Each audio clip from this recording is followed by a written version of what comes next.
नमस्कार, मैं गुरुदत्त तिवारी और आप देख रहे हैं रीवा टाइम्स। रीवा जिले के प्रार्थना हॉस्पिटल में गर्भवती महिला की मौत हो गई, जिससे गुस्साए परिजनों ने अस्पताल में जमकर हंगामा किया। महिला के परिजनों ने अस्पताल पर लापरवाही का आरोप लगाया है। परिजनों का आरोप है कि उक्त महिला सीधी जिले की रहने वाली है, जिसको 29 मई को प्रसव पीड़ा के बाद अस्पताल में भर्ती कराया गया था, जिसका इलाज डॉक्टर सोनल अग्रवाल द्वारा किया जा रहा था और डॉक्टर सोनल अग्रवाल द्वारा कहा गया कि इसका ऑपरेशन करना पड़ेगा। ऑपरेशन करके ही महिला की डिलीवरी की जा सकती है, जिस पर परिजनों ने हामी भर ली, क्योंकि परिजनों के पास दूसरा ऑप्शन कोई नहीं था। डॉक्टर सोनल अग्रवाल द्वारा महिला का ऑपरेशन किया गया और ऑपरेशन के बाद महिला स्वस्थ भी हो गई, मगर बीती रात में लगभग 12 बजे महिला के परिजनों ने कहा कि महिला को ब्लीडिंग बहुत अधिक हो रही थी, जिससे उसकी तबीयत और बिगड़ती गई, जिसको ब्लड चढ़ाना पड़ा और ब्लड की व्यवस्था भी करानी पड़ी। महिला को लगभग 8 यूनिट ब्लड भी चढ़ाया गया और उसका एक और ऑपरेशन भी किया गया, जिसके बाद महिला को वेंटिलेटर में रखा गया। सुबह हॉस्पिटल के स्टाफ द्वारा बताया गया कि महिला की मौत हो चुकी है, जिसके बाद परिजनों ने अस्पताल में ही हंगामा शुरू कर दिया।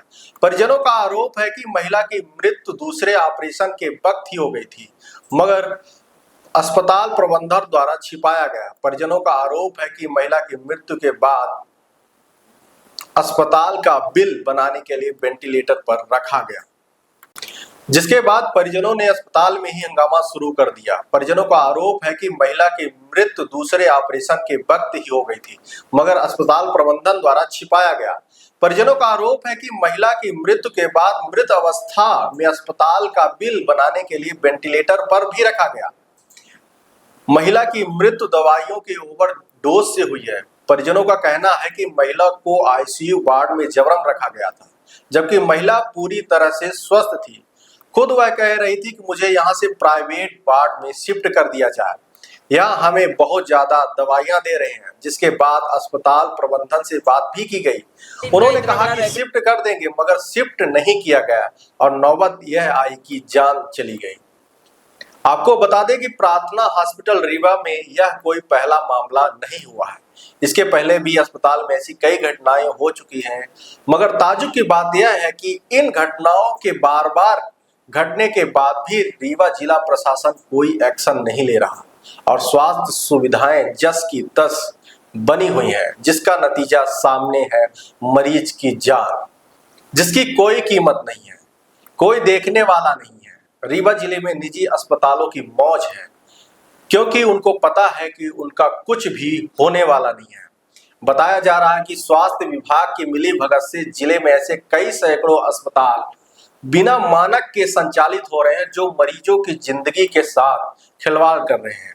हालांकि स्वास्थ्य विभाग कार्रवाई करने की बजाय सिर्फ खाना पूर्ति ही करता है, जिसका परिणाम यह है कि आए दिन प्राइवेट हॉस्पिटल में मरीजों की जान के साथ खिलवाड़ किया जा रहा है। आपको बता दें कि रीवा जिले के प्रार्थना हॉस्पिटल में लगातार लापरवाही के आरोप लगते आए हैं।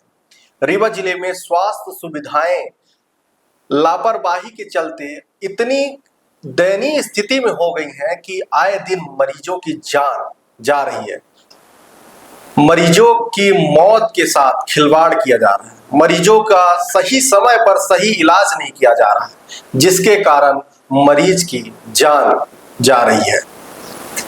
यह गंभीर आरोप पहली बार नहीं लगा है। आपको बता दें कि पहले भी कई आरोप ऐसे लगाए जा चुके हैं परिजनों के द्वारा।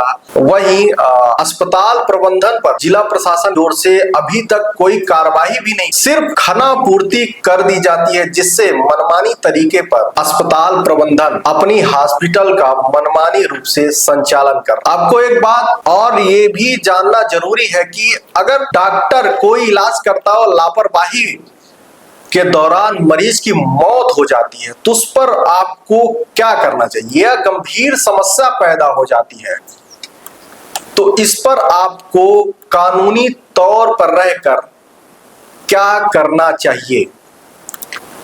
ऐसे डॉक्टर के दायरे में रहकर सबक सिखाया जा सकता है। आप हॉस्पिटल, नर्सिंग होम और हेल्थ सेंटर के खिलाफ केस भी दायर कर सकते हैं।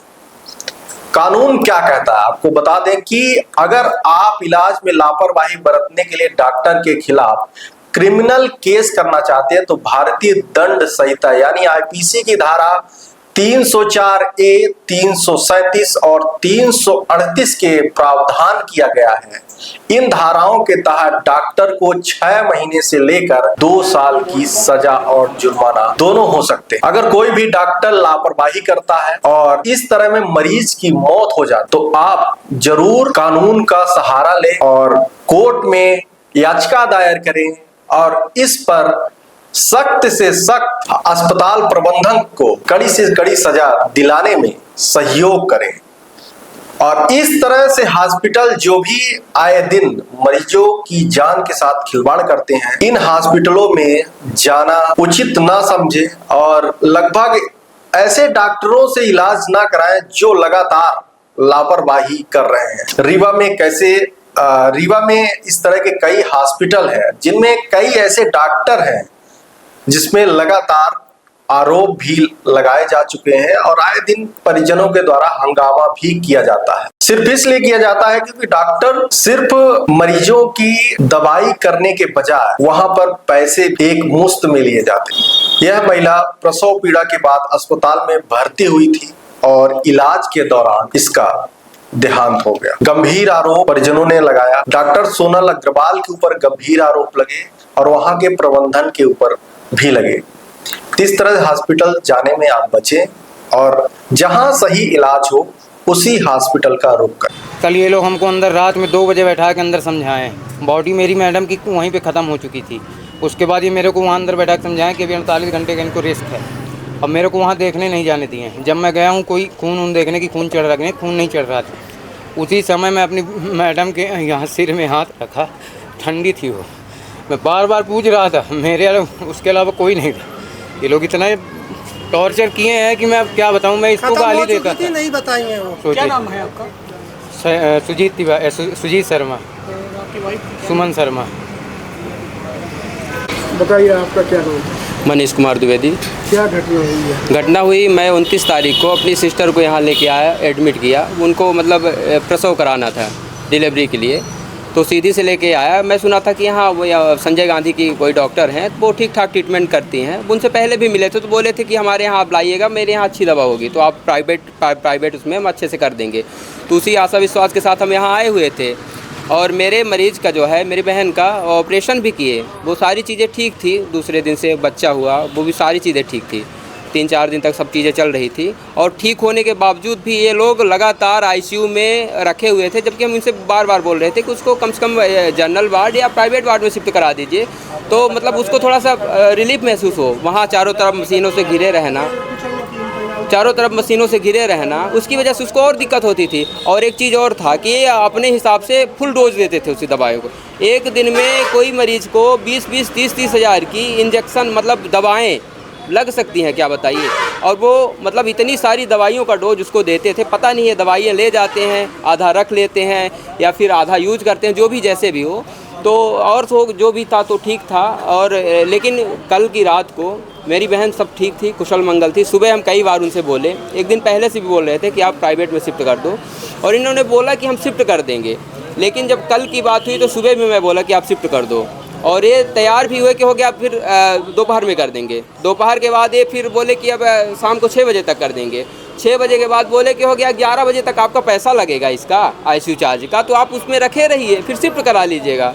तुम बोले हो गया ठीक है, पैसा ठीक है कह रहे हैं शिफ्ट। फिर इसके बाद मुझसे इन्होंने क्या किया कि फिर 4-6 हज़ार की फिर इकट्ठा जो है दवाइयाँ मंगवाए, और फिर सारे इंजेक्शन वगैरह जो दवाई रही होगी तो फिर इकट्ठा उनको डोज दे दिए। डोज देने की वजह से मेरी बहन का मतलब डिलीवरी में जो डिलीवरी हुआ था उसकी मतलब क्या होता है, मतलब ब्लीडिंग, बहुत ज़बरदस्त ब्लीडिंग हुई। मुझे जानकारी नहीं हुई, मुझे बुलाए बाद में, बोले कि ऐसी बात है, ब्लीडिंग हो रही है, आप खून कहीं से व्यवस्था करवाइए। और ताकि मैं बोला ये हो कैसे गया, बोले हो गया, पता नहीं कैसे हो गया, बस आप व्यवस्था कराइए। फिर इन्होंने क्या किया, उसका ऑपरेशन वगैरह किया और कहते हैं कहीं कहते हैं बच्चेदानी निकालिए, कहीं कुछ कहते हैं। स्वस्थ मरीज़ था, सब कुछ कुशल मंगल था, कहीं कुछ भी प्रॉब्लम नहीं थी। ये था कि आप वहाँ से अगर डिस्चार्ज कर देते तो डायरेक्ट घर भी चले जाते। मैं आपको पूरा वीडियो और साक्ष्य दिखाऊंगा, मरीज़ का दिखाऊंगा, सारी चीज़ें, उसकी गतिविधियाँ, उसके बोल बदकाव, सारी चीज़ें मैं बताऊँगा। वो बोली भी है, वीडियो में बोली है कि मैं ठीक ठाक हूँ। ये लोग इतना ज़बरदस्त डोज देते हैं, डोज के कारण मुझे दिक्कत होती है यहाँ। क्या नाम था उनका? सुमन शर्मा, सतना में ब्याही हैं। तो इनके लापरवाही की वजह से, क्योंकि इनका एक वो चलता है बहुत ज़बरदस्त, मतलब कहीं ना कहीं रैकेट चलता है। ये लोग क्या करते हैं कि मरीज़ को फंसा के रखते हैं। अगर मरीज़ ठीक ठाक हुआ तो फिर क्या करते हैं कि उसको कुछ न कुछ ऐसी इंजेक्शन दे देंगे, उसको मतली आने लगेगी, चक्कर आने लगेगा, कुछ आने लगेगा, तो उसको लगेगा नहीं गड़बड़ है, मरीज़ को खुद लगेगा और फिर एडमिट कर लेते हैं कि नहीं आप आ रहे, फिर बताएंगे आप तो बहुत ख़राब है, अरे बड़ा क्रिटिकल केस है। मेरी बहन के साथ ऐसे ही बोलते थे कि अरे बड़ा क्रिटिकल केस है। कुछ भी नहीं था, ऑपरेशन के बाद सारी चीज़ें ठीक ठाक थी। मेरे पास वीडियो है, साक्ष्य है, वो सारी चीज़ें ठीक ठाक बोल रही थी कि अब डिस्चार्ज करो, कोई दिक्कत नहीं, यहाँ से चल सकते हो। लेकिन फिर भी ये ऐसे मतलब इनका एक हिसाब किताब जो रहता होगा इनकी टीम का कि नहीं कुछ टाइम तक रखना है और निचोड़ना है। बहुत ज़बरदस्त निचोड़ते हैं, पता ही नहीं चलता, लगता है कि 25-50 हज़ार में काम हो जाएगा। पहले तो मैं सुना था कि हाँ आयुष्मान से भी काम होता है, उस सिलसिले में मैं आ गया कि आयुष्मान से ऐड है ये अस्पताल, तो आयुष्मान से काम हो जाएगा। लेकिन यहाँ आने के बाद स्थितियाँ ये हुई कि पहले एडमिट कर लिए कि मतलब बोले अब बहुत ख़राब केस हो चुका है, अब जैसे पैसे वैसे जमा करवाइए। 60-70 हज़ार रुपये मुझे उसी दिन जमा करवा लिए थे, 70-80 हज़ार रुपये सारी चीज़ों का जमा करवा लिए थे। मैं सोचा अगर ख़राब बता रहे हैं तो समस्याएं होंगी, तो फिर ऑपरेशन वगैरह किया होगा, जच्चा बच्चा को हो गया ठीक से, सब सारी चीज़ें हो गई, तो मुझे लगा कि हो गया जो लगा। लेकिन इतना ज़बरदस्त इनके यहाँ का बिल है और इतना ज़बरदस्त यहाँ का, मैं बता रहा हूँ, इतने सारे मरीज़ रोके जा रहे हैं।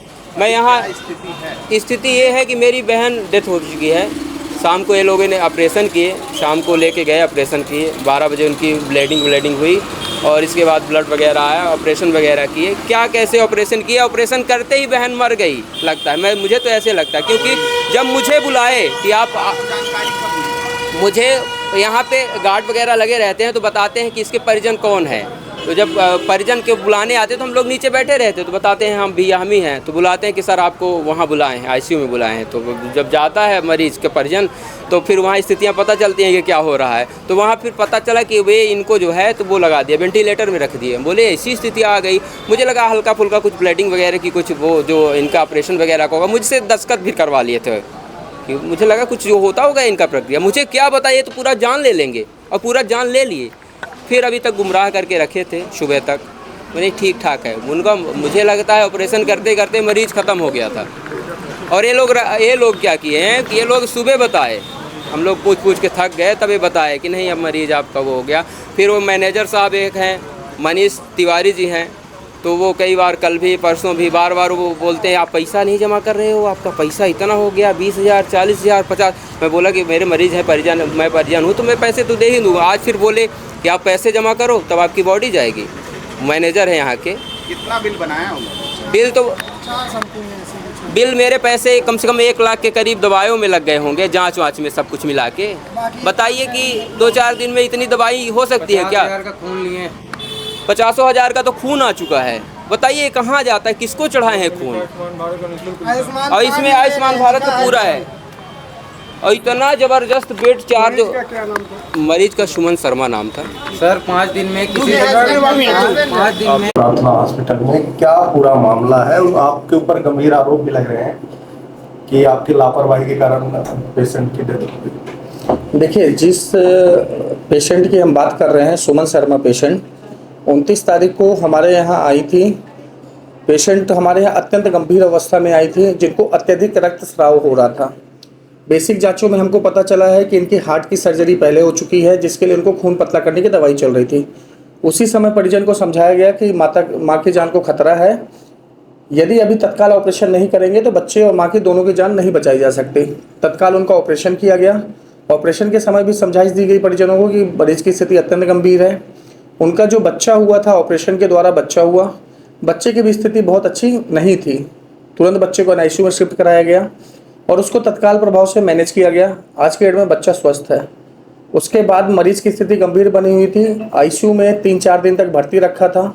चूँकि उनको हार्ट की बीमारी की वजह से खून पतला करने की जो दवाई चल रही थी उसको बंद नहीं किया जा सकता था। उसको बंद करने से मरीज की जान को तत्काल खतरा था। लेकिन कल रात को अचानक उनका रक्त का स्राव हुआ। रक्त का स्राव 11 बजे हुआ। हमारी पूरी डॉक्टरों की टीम आई, doctor Sonal Agarwal madam, doctor LM Singh sir, doctor Himanshu Pandey. तकरीबन 4 से 5 घंटे ऑपरेशन चला, रात को 12 बजे से लेकर सुबह 5 बजे तक। ऑपरेशन के दौरान हमने देखा कि अत्यधिक रक्त का स्राव हो चुका है एवं मरीज के बचने की संभावना कम थी। अत्यधिक रक्तस्राव की वजह से मरीज की मृत्यु हुई। हमने अपना पूरा 100% एफर्ट लगाया। मरीज के इलाज में कोई लापरवाही नहीं की गई है। खुद अस्पताल ने सारी मरीज की खून की दवाइयों की व्यवस्था की है। हमारे पूरे प्रयास के बाद भी मरीज चूँकि बहुत गंभीर थी, इस वजह से उनकी जान नहीं बचाई जा सकी। और इस चीज़ की जानकारी परिजनों को पहले ही दिन से थी कि मरीज की स्थिति अत्यंत गंभीर है, उसको बचा पाना थोड़ा मुश्किल काम है। लेकिन बच्चा भी स्वस्थ है और बच्चे की आज छुट्टी कर रहे हैं। आयुष्मान से इलाज नहीं हुआ है, ये पूरा क्या मामला है? देखिए, ऑप्स और गायनी जो है वो एमपी में कहीं पे भी आयुष्मान नहीं दिया गया है। और हमारे पास आयुष्मान में सिर्फ सर्जरी, ऑर्थो, मेडिसिन और पीडिया का पोर्टल है।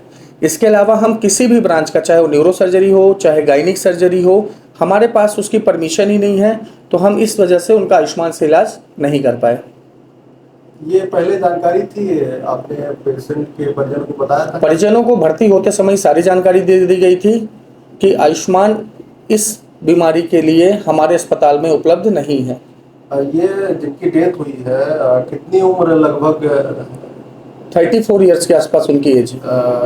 ऑपरेशन कौन कर रहा था आपके यहाँ से? ऑपरेशन हमारे यहाँ gynaecologist doctor Sonal Agarwal madam है, उन्होंने ऑपरेट किया है। कितने ऑपरेशन हुए थे? ऑपरेशन उनका एक पहले ऑपरेशन हुआ था LSCS के लिए, जिसमें अपने बच्चे को स्वस्थ निकाला। उसके बाद दोबारा उनको जो ब्लीड हुई, उसके बाद दूसरा ऑपरेशन कल रात को हमने लिया था।